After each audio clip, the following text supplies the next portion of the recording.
Te saludo con mucho gusto. ¿Cómo estás? Hola Vicente, buenas tardes a ti y a tu audiencia. ¿Cómo estás tú? Pues bien, y al pendiente de este tema, porque es algo que nos ha adelantado durante mucho tiempo el hijo del general Gutiérrez Rebollo, miembro de esta familia sin censura, el abogado César Gutiérrez Priego, quien ha estado insistiendo en estos vínculos de Zedillo y su familia con el narcotráfico, y ahora que Zedillo ha salido a criticar a los gobiernos o a los gobernantes populistas e ineptos en Latinoamérica, pues se hace realidad aquella frase de mi nana, que en paz descanse, que para criticar hay que tener la lengua larga y la cola corta, querida Nancy. Sí, fíjate que estamos recordando esos expedientes de Ernesto Zedillo a propósito de esta conferencia que dio, en la cual pues criticaba a los gobernantes latinoamericanos de izquierda, a los que llamaba populistas, ¿no? Y entonces pues revisar un poco si tiene este personaje político priista, expresidente de México, la calidad moral para decirnos, tanto a los mexicanos como en general a los latinoamericanos, que debemos regresar a esos regímenes de corrupción, sobre todo regímenes neoliberales que han generado una brecha importante entre ricos y pobres, y que pues esta brecha ha dejado a millones de personas en situación de extrema pobreza o situación de pobreza. Y en ese sentido, pues estábamos revisando estos expedientes que tiene pendientes. No solo se trata de los vínculos de su familia política, los hermanos, el suegro, los hermanos de la esposa del expresidente Zedillo, Nilda Patricia Velasco, y así como también su padre de ella, pues fueron largamente documentados estos nexos con el cártel de Colima, estos hermanos Amezcua Contreras, a quienes se les conocía en aquel momento como los reyes de las metanfetaminas. Pues la Procuraduría General de la República, hoy Fiscalía General de la República, solicitó a jueces que le autorizaran en su momento, en 1995, que le autorizaran escuchas telefónicas hacia líderes de este grupo criminal, y así es como con estas órdenes para hacer este pues espionaje telefónico, pero garantizado por las leyes, en persecución a un grupo criminal, se dan cuenta que estos familiares políticos de Ernesto Zedillo mantenían comunicación con estos criminales. Entonces se arma todo este expediente, pero pues lo que siempre ocurre, ¿no? Una operación de Estado similar a la que hace unos días, el 22 de febrero de 2022, el ministro presidente de la Suprema Corte revelaba en el caso La Guardería ABC toda una operación de Estado para salvar de pues esta denuncia penal a la familia de Margarita Zavala. Esto mismo ocurrió con Ernesto Zedillo en aquel momento. Una operación de Estado para que ya no se investigara más estos vínculos de su familia política, toda la familia de Nilda Patricia, con el crimen organizado, específicamente con el cártel de Colima, y toda esta información pues se ocultó, y más lamentable, pues además quedó en la impunidad, ¿no? Entonces, este es un expediente que existió en su momento, y que pues tú mencionabas al general Gutiérrez Rebollo. Él tuvo acceso también a estas grabaciones, porque él estaba al frente en aquel momento del área dedicada a pues hacer todas estas investigaciones. Se llamaba Instituto Nacional de Combate contra las Drogas, y fue entre 1996 y 1997 la época en la que se hicieron estas escuchas telefónicas autorizadas por un juez, es decir, que serían prácticamente sí permitidas en juicios en contra de estos personajes, de estos pues familiares de Ernesto Zedillo y también de los criminales, pero pues no se hizo nada, ya sabemos por qué. Y además recordamos también pues algunos crímenes de lesa humanidad que se cometieron en el sexenio, aquel sexenio atroz de Ernesto Zedillo, como fueron el Charco, Aguas Blancas y Acteal, que ocurrieron en su gobierno y que también quedaron en la impunidad.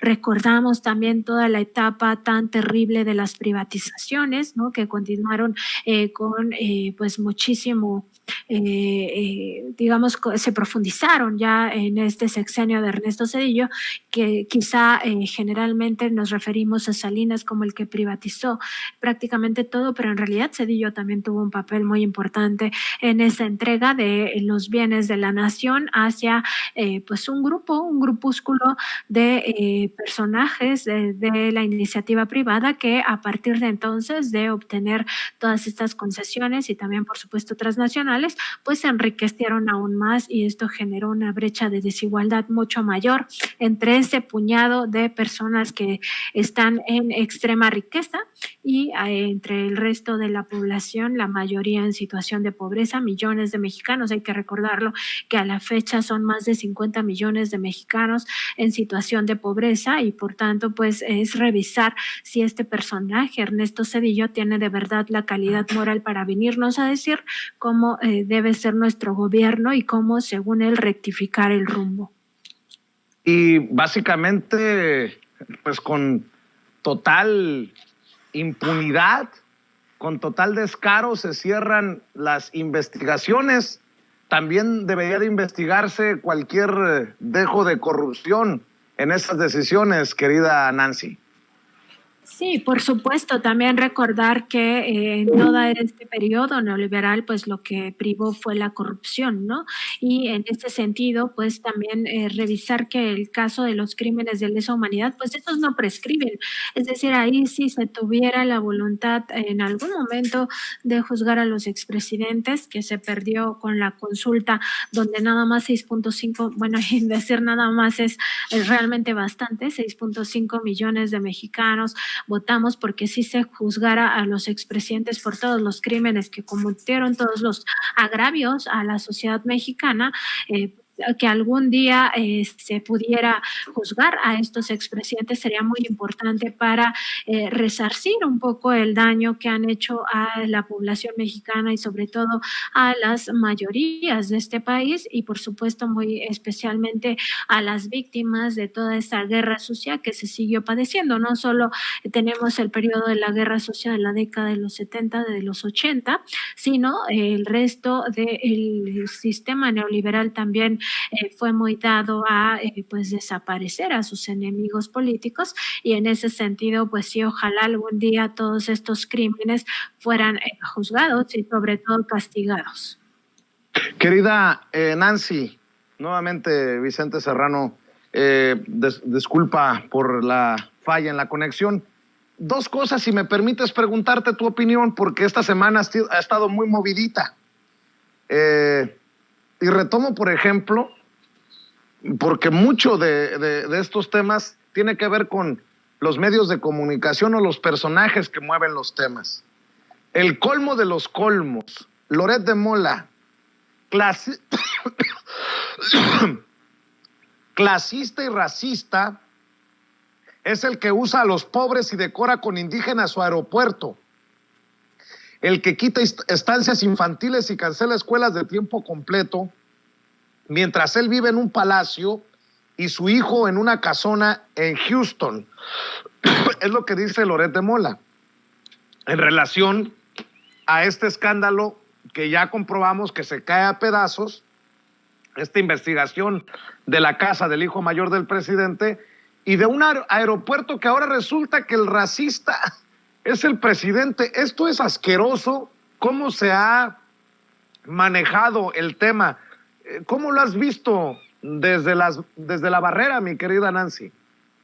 Ya rayan en el cinismo total, Vicente, y en ese sentido yo recordaría estas palabras de las que estábamos hablando en otra ocasión del gran periodista polaco, un reportero de guerra muy importante que ya falleció, Ryszard Kapuscinski, donde él tiene incluso un libro donde dice que los cínicos no sirven para este oficio. Definitivamente eso pues ya quedó claro que no es periodístico y además forma parte de toda una campaña, una estrategia para para debilitar al gobierno, en este caso de Andrés Manuel López Obrador. Es algo que ya se ha ensayado en América Latina, en muchos casos con éxito, lamentablemente, ¿no? Está el caso de Brasil, el caso de Bolivia, por citar algunos, pero esto se conoce como la estrategia del golpe de Estado blando.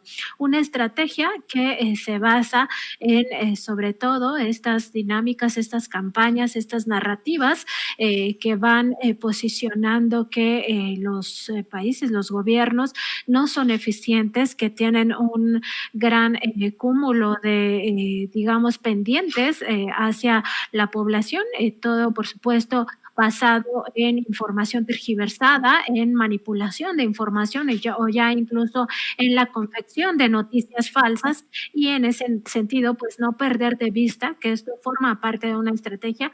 Ellos no van a cesar, como bien comentabas hace un momento con tu anterior invitado, pues lo que viene, lo que sigue va a ser todavía mucho peor, y no solamente para el gobierno, digamos, sino que las campañas de desprestigio se extienden hacia otros sectores que están pues de alguna manera respaldando este cambio en la política, que no se identifican con el anterior régimen neoliberal, que están en contra de toda esta corrupción y toda esta impunidad que privaba en el pasado. Todos estos sectores van a ser atacados. Entonces, por eso vemos también campañas de desprestigio en contra, por ejemplo, de académicos que han estado acompañando este movimiento de transformación, y de cualquier persona que lo haga, ¿no? El problema de todo esto es que tratan de limitar esa opinión, sobre todo en redes sociales, de las personas que acompañan a la transformación. ¿Por qué? Porque estas personas no están acostumbradas a pues un golpeteo tan pues terrible con el uso de bots, y lo que sucede cuando empiezas a caer en estas dinámicas violentas a través de estas campañas de desprestigio, pues es que te vas retirando. Entonces dejas de participar en la vida pública a través, en este caso, las redes sociales, pero también a través de otros mecanismos que tenemos en la sociedad, como por ejemplo podrían ser los círculos de estudio y así. O sea, lo que tú menos quieres ya es el estrés. Entonces ellos van a empezar a, digamos, a hacer mucho más intensas estas campañas de desprestigio, tanto contra el gobierno de Andrés Manuel López Obrador y todo lo que huela a Morena, como también para todos aquellos que de alguna manera acompañan este camino de pues buscar una alternativa para nuestro país, porque lo que está ocurriendo realmente nos llevaba al despeñadero. O sea, es un hecho de que en 2018, si no hubiera triunfado el presidente López Obrador, pues la gente hubiera buscado una alternativa violenta, porque ya no podíamos seguir soportando lo que teníamos hasta ese momento. Entonces, yo lo que veo es que esto va a aumentar y no van a tener ningún reparo, ni van a de momento tener autoridad moral, ni mucho menos, y van a seguir siendo tan cínicos como lo han sido hasta ahora, o incluso peor, porque ya está totalmente en juego nuestro país, nuestros bienes nacionales, nuestra riqueza está en juego. Ese es el fondo, es lo que está realmente en juego, y entonces nosotros como ciudadanos debemos estar preparados para pues empezar a buscar alternativas informativas que nos vayan dilucidando lo que está ocurriendo en la realidad. Son un bloque, es un bloque importante. El presidente incluso ha dicho que se trata de entre 25 y 30 millones de personas, así que no hay que desestimar lo que viene, y más bien hay que estar atentos.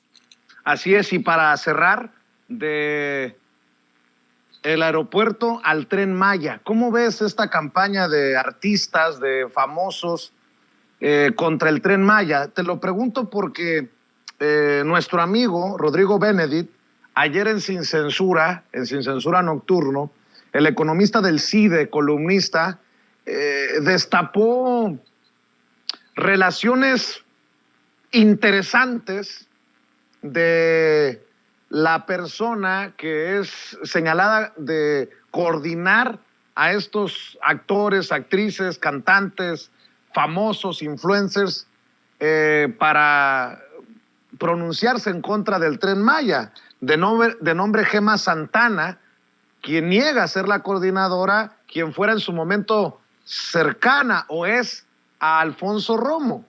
Ayer Rodrigo Benedict decía: no me convence atacar a Gema Santana en lugar de defender la obra y principalmente el tramo 5 en sus términos, solo porque Gema y Alfonso Romo trabajaron para la 4T y después fueron defenestrados, ni tampoco porque Gema es esposa del renombrado priista Fernando Lerdo de Tejada, vocero de la presidencia de Zedillo y dueño de la consultora cabildera Estrategia Total, ni al caso, mucho menos porque la consultoría de Lerdo de Tejada tiene como clientes a las industrias petroquímica, aeroportuaria, cinematográfica, turística y desarrolladores inmobiliarios, entre otras. Eso no nos da ningún rumbo de los intereses de Lerdo de Tejada ni de Gema, ni traigamos a la discusión cosas como que la Estrategia Total tiene en sus servicios campañas iguales a las que hace Voto por el Clima MX de Gema Santana contra el Tren Maya. Ni hablemos de los hijos de Lerdo de Tejada. Con la familia no hay que meterse, aunque ellos, Guillermo Lerdo de Tejada Servitje, haya sido el jefe de oficina de Osorio Chong y su hermano Fernando sea el director general de Bimbo en España, empresa que ha atacado al presidente López Obrador durante décadas. En fin, de eso no hay que hablar, es de malpensados, escribe Rodrigo Benedict. Pues yo sí soy muy mal pensado. ¿Cómo ves, Nancy? ¿Qué hay detrás de todo esto? Pues es parte de lo mismo, Vicente, son las mismas campañas, son las mismas estrategias, solo van cambiando de rostros y también van madrugando algunos. Yo no creo que todos los que participaron en esta campaña pues estén al tanto de estas ligas, de estos nexos entre políticos, entre empresarios, sino más bien que de buena fe participaron aquí y les vieron la cara. Al menos es lo que quiero creer, ¿no? En otro sentido, pues también recordar estas últimas palabras que te decía, esta reflexión, Vicente, de que vamos a entrar a una intensidad en estas campañas de desprestigio, en estas campañas mediáticas, y yo nada más pues recordaría un cartón. Ahorita la verdad es que se me olvida quién de los grandes cartonistas que tenemos en México lo hizo, pero decía, creo que fue Hernández, decía, pues ya tiran el cartel del AIFA, ¿no? De las protestas del AIFA y ahora van contra el Tren Maya. Y bueno, aquí lo interesante es que se van contra el Tren Maya porque tienen un poco más de tiempo y no contra Dos Bocas, porque Dos Bocas ya está a punto de inaugurarse. Entonces ya no les convino estar en contra de esta refinería Dos Bocas, sino más bien ya se van hacia el Tren Maya, porque esto les permite estar pues en el radar todavía un tiempo más, ¿no? Algunos meses más. Y en ese sentido, pues estar muy atentos como sociedad a que todo esto es una campaña, o sea, forma parte de un plan. Ellos tienen un plan, tienen una estrategia, son muchos y tienen mucho dinero para estar financiando todas estas campañas de desprestigio y van a utilizar todos los recursos posibles. Primero fue la pandemia, bueno, primero digamos el tema de las gasolinas y todo el robo de combustibles. Cuando te acuerdas, se cerró la llave de los ductos para que no hubiera tal nivel de robo de combustibles que se hacía además desde dentro de Pemex. Después vino el tema de los niños con cáncer, luego vino el tema de la pandemia, les duró bastante, pero ya, o sea, ya como ya estamos la mayoría vacunados y hasta con refuerzo, ese tema ya no les sirve en este momento, ¿no? Los muertos de la pandemia, todo eso. Ya no les sirve, no les funciona, entonces ahora van contra el AIFA. Ya se les acaba el AIFA, van contra el Tren Maya y así van a encontrar temáticas y van a tratar de posicionarlas. Y también en otro programa, Vicente, hablábamos de esta necesidad de buscar estos conceptos de corrupción, cómo venían ya armando el tema de la casa. Primero fue las casas de Bartlett, luego fueron las casas de Ermeréndira Sandoval, luego fue la Casa Gris. ¿Por qué? Porque eso les permitía muy fácil hacer esta analogía de que el actual gobierno es igual de corrupto que el de Peña Nieto. ¿Por qué? Por la Casa Blanca, ¿no? Entonces es lo mismo, están buscando y es una estrategia y hay que tener claro que esto forma parte de digamos, un objetivo que es primero debilitar a este gobierno y después llegar otra vez al poder, imponer sus intereses intereses y pues de alguna manera retrogradar todos los avances que se tengan sobre todo en el ámbito legal, en el ámbito legislativo, para otra vez hacer de las suyas y seguir robándole al país. Ahí es donde confluye todo este andamiaje y lo único que van cambiando son los rostros. En algunos casos no permanecen, pero en general eso es lo que vamos a seguir viendo y con mucho mayor intensidad de aquí a 2024, incluso después. Mi querida Nancy Flores, como siempre es un placer que compartas con la audiencia de Sin Censura y espero que esta audiencia diferente e inteligente se siga sumando también a la audiencia de Contralínea. ¿Por qué no cerramos invitando a la gente para que se sume al canal y para que los sigan, los lean y los compartan desde redes sociales y desde la página oficial de la revista, querida Nancy? Claro que sí, Vicente, muchas gracias por la oportunidad. Estamos en nuestro canal de YouTube y en Facebook, donde nos encuentran como Contralínea, de lunes a viernes a partir de las 9 de la mañana en nuestro programa en vivo. Además estamos en Twitter como @Contralínea. A mí en esta última red social me encuentran como @Nancy_Contra y pues los invitamos a que se suscriban a nuestro canal y a que nos sigan también en nuestra página que es www.contralinea.com.mx. Muchas gracias, Vicente, por el espacio y gracias también a tu equipo y a tu audiencia. Claro que sí. Gracias, Nancy. Saludos a todos ahí en la redacción de la revista Contralínea. Estamos al pendiente de la nueva edición este fin de semana. Bueno.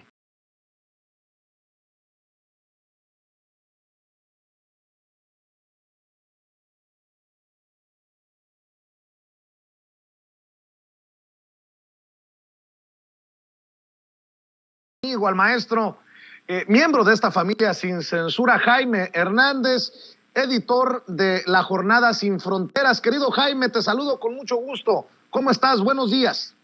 Buongiorno, querido amigo. ¿Cómo estás, querido Vicente? Pues tratando de poner en su justa dimensión las declaraciones del presidente hacia Estados Unidos y hacia ahí, hacia Paseo de la Reforma, en donde está la embajada de Estados Unidos en México. Hoy el presidente creo que dejó una que otra cosita en claro y sobre la mesa, Jaime. Sí, para empezar, para mí el pronunciamiento más importante del presidente es en el sentido de que México no es una colonia de nadie, ¿no? Ni de Rusia, ni de China, ni de Estados Unidos. México tiene relaciones diplomáticas y relaciones de Estado basadas en el respeto, pero yo creo que aquí yo veo en este tipo de nota escándalo que ha salido del Senado de Estados Unidos. Mira, yo desde hace muchos años, tú sabes que yo he sido corresponsal en Washington y durante muchos años cubrí las audiencias del Senado de los jefes del Comando Norte y del Comando Sur.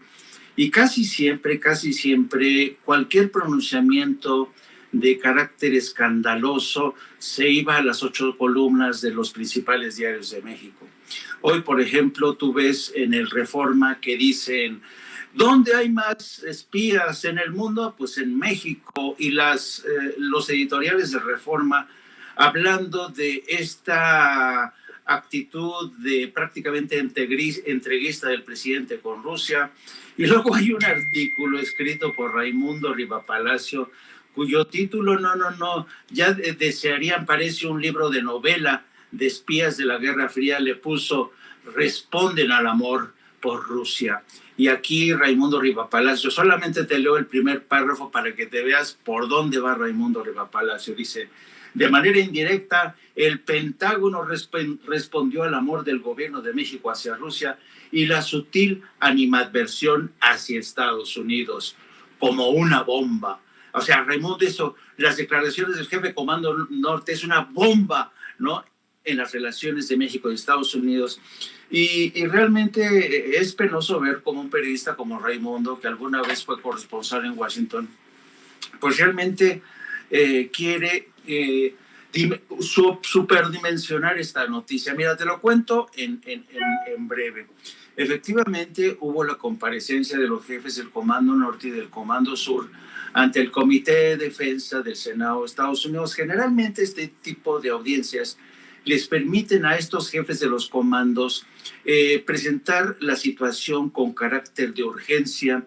¿Para qué? Para que no solamente les aprueben el presupuesto que han solicitado, sino que les den más dinero, ¿no? El Pentágono siempre va a ir a estos tipos de audiencias para que te den más dinero. Bueno, y en esta audiencia, la parte más preocupante y más urgente, yo estuve revisando toda la audiencia, lo mismo que las audiencias del año pasado. En esta audiencia la principal preocupación no fue el número de espías que hay en México o la influencia de China, no. Ahora mismo, y a tenor de la guerra de Rusia contra Ucrania, Estados Unidos se ha dado cuenta que Rusia está utilizando bombas, misiles de los llamados hipersónicos. Son misiles contra los que Estados Unidos no tiene defensa. Es increíble que Rusia ya haya superado en este sentido a Estados Unidos con este tipo de misiles, lo mismo que Corea del Norte. Y en esta audiencia le preguntaron al jefe del Comando Norte que si Estados Unidos podría hacer frente a un ataque con misiles balísticos hipersónicos, y reconoció que no.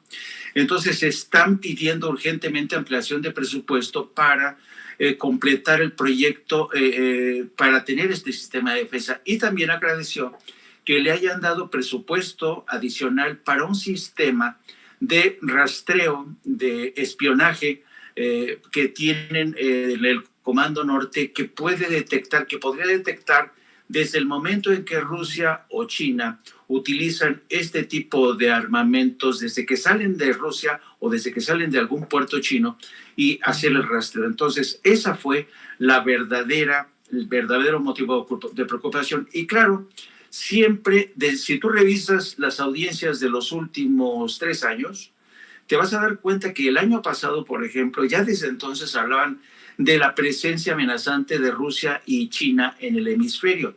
Pero con más énfasis, si revisa uno la audiencia del jefe de Comando Norte, el año pasado el jefe del Comando Norte puso especial énfasis en la tecnología 5G que China ya está habilitando, implementando en América Latina. Eso les preocupa mucho a Estados Unidos. Y también están detectando, y les ha molestado muchísimo, que tanto Rusia como China hayan echado mano de la diplomacia de las vacunas durante la pandemia. Por tanto, querer presentar esto como una advertencia del Pentágono contra México porque hay más espías rusos, la verdad es una jalada. Así te lo digo de plano, hay que revisar bien. Pero lo que es más y lo que es contradictorio, querido Vicente, si uno revisa la versión estenográfica de esa audiencia, de la comparecencia del jefe del Comando Norte, yo le pedí a Ceci que pusieran en pantalla, mira, por un lado se quejan de la presencia de espías chinos, ¿no? Pero por otro lado, el jefe del Comando Norte dice que el país con el que tienen mayor colaboración es con Estados Unidos, con el Departamento de Defensa. Entonces, si te fijas bien, está en inglés lo que dice, pero el Comando Norte dice que el país que mejor está apoyando los esfuerzos de Estados Unidos en la defensa, mira, aquí dice, el secretario de la Defensa Nacional de México y el secretario de la Marina son socios que permanecen al lado de Estados Unidos frente a la presencia de competidores que buscan mayor presencia e influencia en América del Sur y Centroamérica. O sea, en la misma comparecencia, el jefe del Comando Norte te dice que sí, hay muchos espías rusos en México, pero al mismo tiempo te está diciendo que el secretario de la Defensa, el Crescencio Sandoval, y el secretario de Marina son aliados de lo más importantes en el Comando Norte. Entonces, ¿cómo te explicas esto? ¿No? Es una contradicción que evidentemente muchos están utilizando para tratar de presentar a México como enemigo de Estados Unidos, por lo menos a la administración de Andrés Manuel López Obrador, como adversario de la Casa Blanca y los intereses de Estados Unidos y su supuesto amor por el Kremlin. Bueno, pero, a ver, esto de los espías rusos, creo yo que no tomaría relevancia si no es también por las declaraciones de Ken Salazar, el embajador de Estados Unidos en México, quien se enojó, dijo que esto no puede pasar.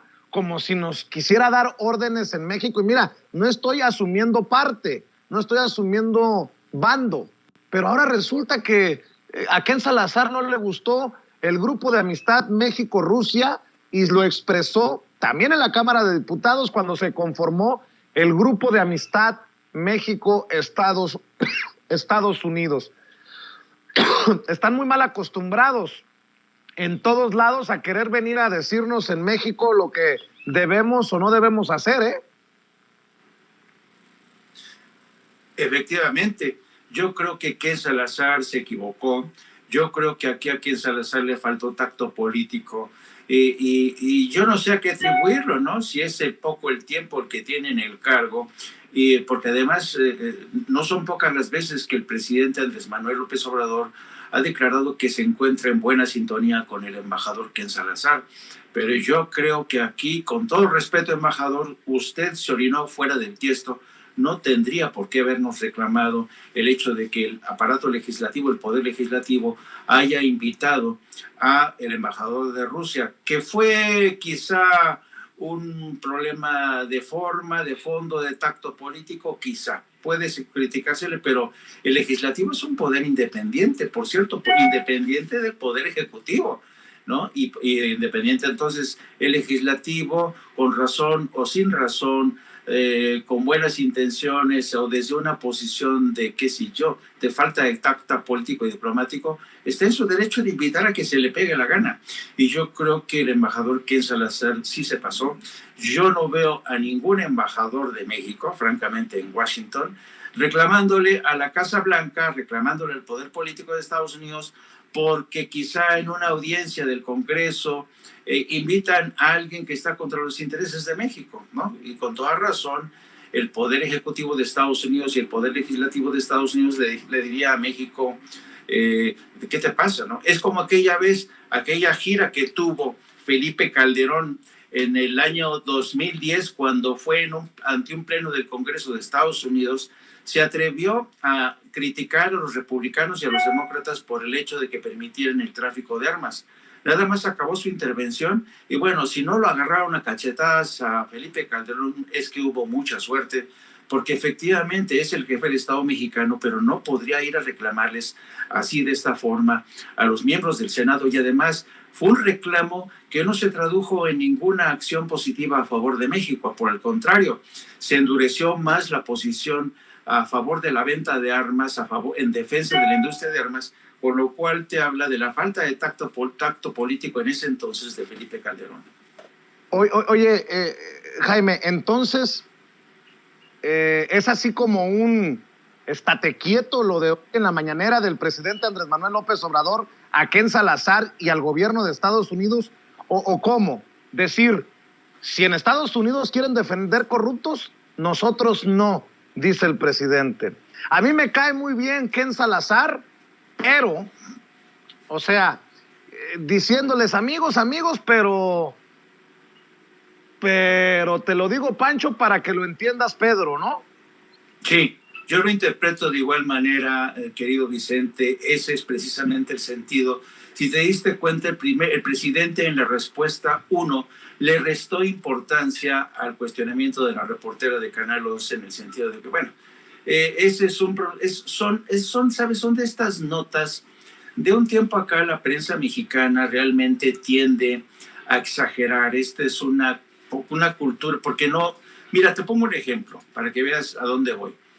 Por ejemplo, en la audiencia de ayer, quien le formula la pregunta al jefe del Comando Norte es un congresista republicano de Dakota del Sur.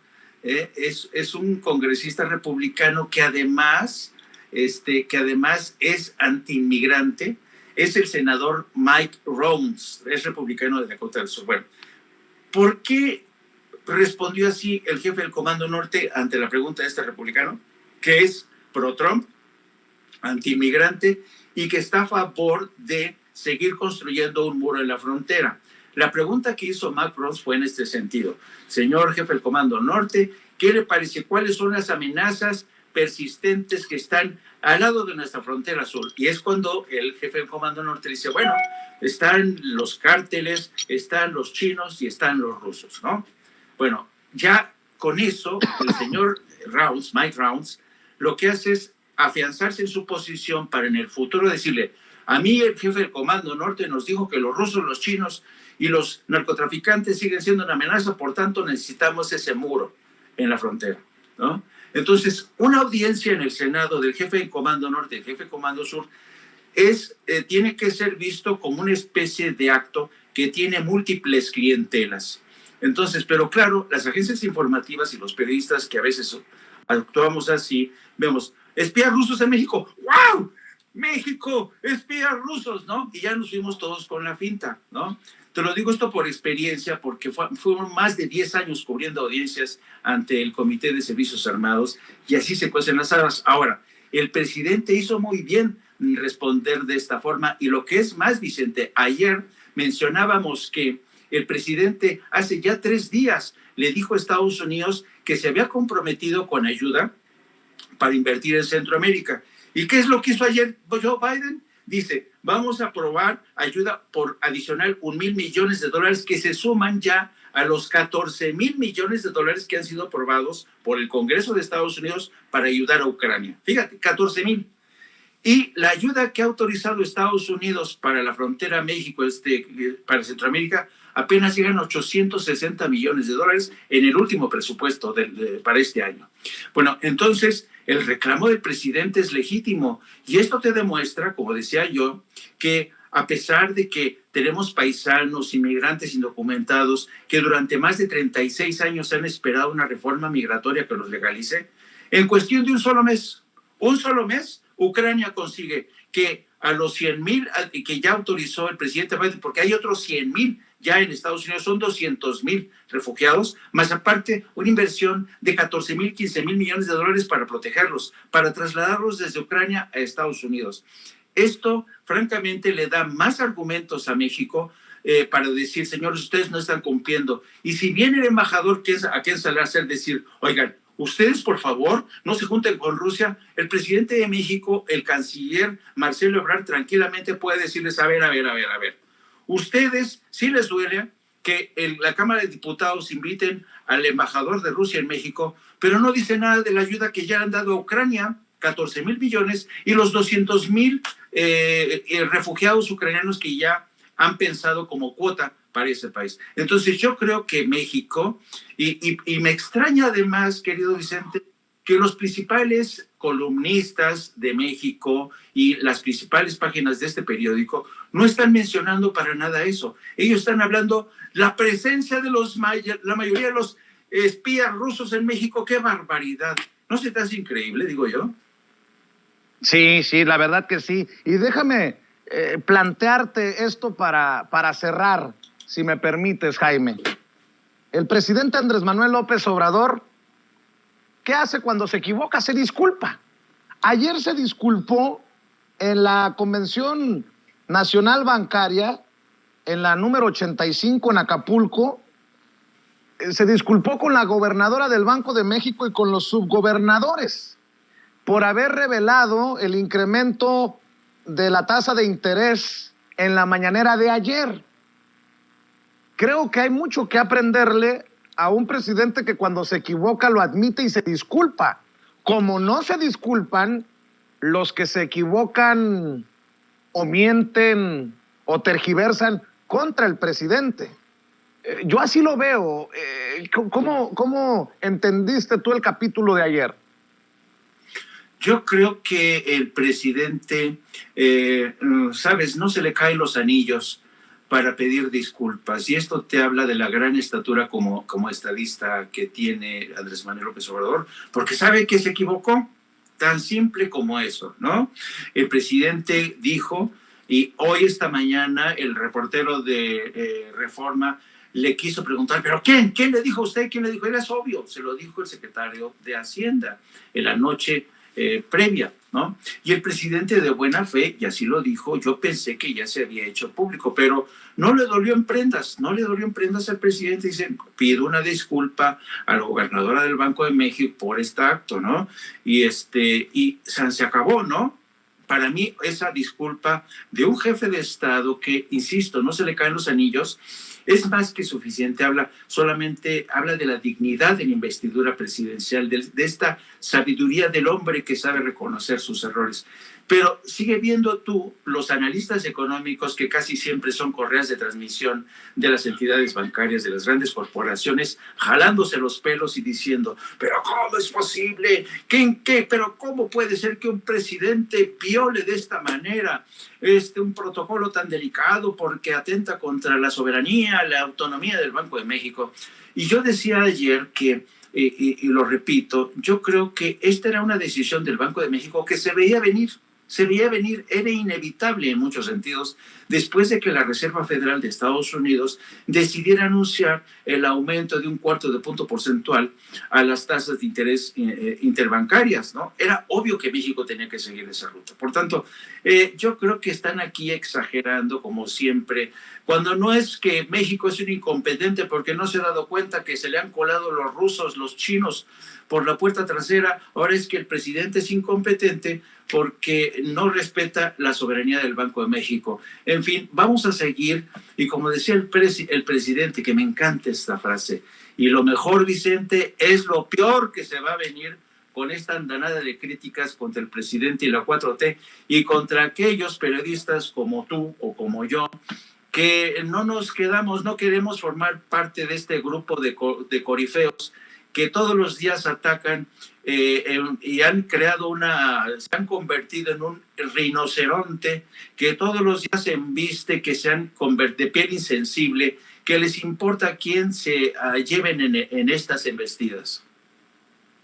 Querido Jaime Hernández, siempre importante escuchar tus opiniones aquí en Sin Censura. Invitamos a la gente porque se viene más tarde tu programa en tu canal de YouTube para que se suscriban las miles de personas que están conectadas en estos momentos en Sin Censura, y para que también te sigan en Twitter y obviamente con lo que publican en el periódico La Jornada. Querido Vicente, muchas gracias. Pues sí, transmitimos a partir de las 14 horas, de lunes a viernes todos los días, en este espacio de no apto para cínicos.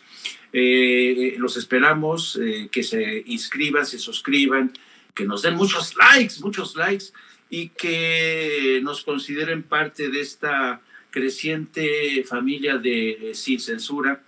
Y también les pido que nos sigan a través de nuestras redes sociales en @JaimeYourno o Journo, y también a través de la sección que tenemos en La Jornada, el periódico La Jornada. La sección es La Jornada Sin Fronteras, donde tomamos pulso al fenómeno de la inmigración, los refugiados, los desplazados por guerras, por cataclismos.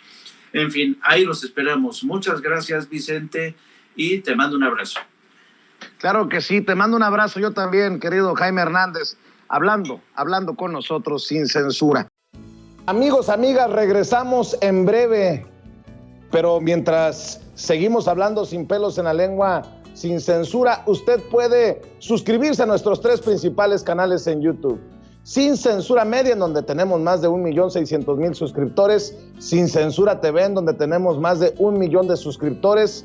Y en Sin Censura Presenta, en donde queremos llegar muy pronto a los 100,000 suscriptores. Si usted ya está inscrito en Sin Censura Media, suscríbase en Sin Censura TV. Si ya está suscrito en Sin Censura TV y Sin Censura Media, suscríbase a Sin Censura Presenta. Recuerde que es gratis, no tiene que sacar un solo centavo de su bolsillo para apoyarnos. Dele clic en la campanita para que los señores y señoras de YouTube envíen las notificaciones cuando estemos transmitiendo en vivo y en directo o estemos subiendo videos. También nos puede seguir en Twitter en @Vicente Serrano y hasta en Instagram. Ojo, también estamos en Instagram. Son nuestras redes sociales y con el apoyo de ustedes seguimos creciendo, porque con ustedes todo, sin ustedes nada.